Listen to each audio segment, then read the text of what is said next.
Greetings everyone and welcome to That's What I'm Talking About Week 4. I am Jeff Barrier and every week I come to you breaking down a single topic of interest for your enjoyment. Before I start out this video this week, I just wanted to say I'm sorry to you guys because this video is a few days late. As you can see, I have a new camera, so the quality has drastically improved. I used to be bottom of the barrel attractive before I got the new camera, but now with this camera, I'm more like Britney Spears attractive, but before she shaved her head. Definitely not after. This week I wanted to basically go back and talk about Pokemon Go a little bit more because of its level of popularity and because I played the game for about 10 or 11 days now and I can give a few tips or tricks. The first one is the Pokebus. The Pokebus is basically a derivative of the Lyft drivers or the Uber drivers, bringing Pokemon Go players around just so they can hatch their eggs faster and so they can catch Pokemon faster, and just a lot safer way for people to travel while playing Pokemon Go, more safe than walking or riding their bikes even, because they don't have to be aware of anything, they just drive and play the game. Next is the Pokemon Sweet Spot. And what I mean by this is when you engage a Pokemon in a battle, you flick the ball up to hit them and catch them, and every once in a while you'll notice when you hit them it says nice, great, or excellent on top of the little circle. And that circle, I believe, if you fill it all the way up, or you match the small circle that gets bigger, and when it gets to the outer edge of the circle, and it lines up perfectly with the outer circle, then it says nice, excellent, or great. At least that's what I think. Sometimes it doesn't fill up all the way, and I hit the Pokemon in basically the center of their body, and it still says nice, great, or excellent. So I'm still a little unsure as to what actually triggers, the nice, great, or excellent. But just try to make sure you hit them in the center of their body while the ring is as big as it possibly can be without getting small again. I think that's how you get the extra experience. That added experience really is pretty important because I've caught over 600 Pokemon, and if I had caught a nice, great, or excellent every single time, then that's 6,000 extra experience in the long run, which is a lot of extra experience for just getting a nice, great, or excellent. You can also throw a curveball by twirling like this and then letting go and it throws a curveball, or if you just drag it and kind of go like that, it throws a curveball as well, and that adds extra experience. The next trick is the Eevee trick, and for this you can do it two different ways. One of them is you can name your Eevee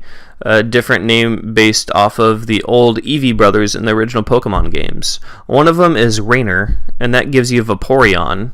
One is Sparky, and Sparky gives you Jolteon, and then Pyro gives you Flareon. And I've tested this 2 or 3 times, and it's worked for me every single time. I don't know if it's pure coincidence or if that is just actually how it works in the game. You can name Eevee Vaporeon, and then chances are it'll evolve into Vaporeon. This worked with me with Flareon. I just named my Eevee Flareon, evolved it, and then it became Flareon. Again, I don't know if this is pure coincidence or this is just how the game works. Next, I want to talk about speed.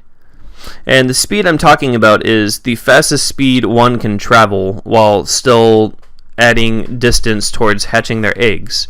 And what my friend Ron Yanos, you guys remember Ron Yanos from my VR week, says that 12 miles an hour is the maximum speed which one can hatch their egg. I'm not sure if this is true, but if it is, that's a very quick run or a very slow drive. I would much rather advise you to drive about 4 miles an hour on the freeway with your blinkers on while cutting across all lanes. Last of all, I want to talk about my favorite way to gain experience at the end of the day. Of course, there's several different ways to gain experience in the game. Each time you catch a Pokemon, you get about 100 experience.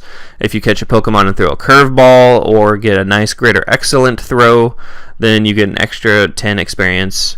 If you go to Pokemon Lures, I think you get 100 experience for each Pokemon caught, and I think that you might get 200 if you stand between 2 of them, or I don't know if that was just pure coincidence for when I was using my lucky egg one day, but I would recommend, if you have a lot of time that day, go to a park, go to a busy populated area, and set up a lure, share other people's lures, and just catch as many basic Pokemon you can, like Rattata or Pidgey, Caterpie, basically Pokemon that you can evolve with 12 candies or less. So not Rattata, probably just Pidgey, Weedle, Caterpie, those Pokemon that show up all the time. Then at the end of the day, when you have lots of candies, like right now I have just over 145 Pidgey candies, which will get you 12 Pidgey evolutions. Use the lucky egg, and that right there is 12,000 experience, because you get double the experience for each evolution or catching Pokemon, anything with a lucky egg. You just get